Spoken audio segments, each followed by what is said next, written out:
Kumusta, mahal kong mga manonood, maligayang pagdating sa aking channel. Nandito ako na may bagong video. Naghanda ako ng magandang video tungkol kay Azgay Girl at Serkan Kayaglu. Ibabahagi ko sa iyo ang video na ito.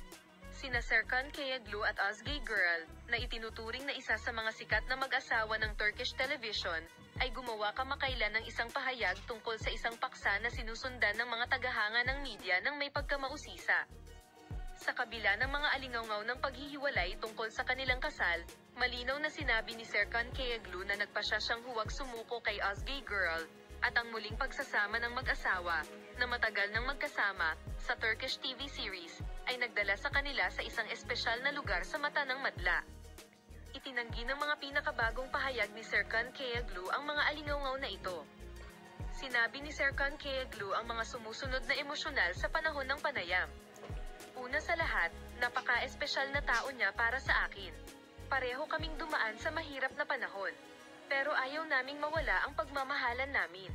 Ang puntong hindi ako sasuko kay Azgay ay dapat nating suportahan ang isa't isa. Kailangan nating malampasan ang mahirap na prosesong ito.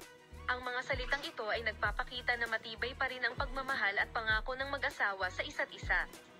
Nagbahagi si Azgay Girl ng post na sumusuporta sa mga pahayag ni Serkan Kayaglu. Ang pag-ibig ay dapat palaging makatiis sa mahihirap na sandali. Malalampasan natin ang mga paghihirap na ito.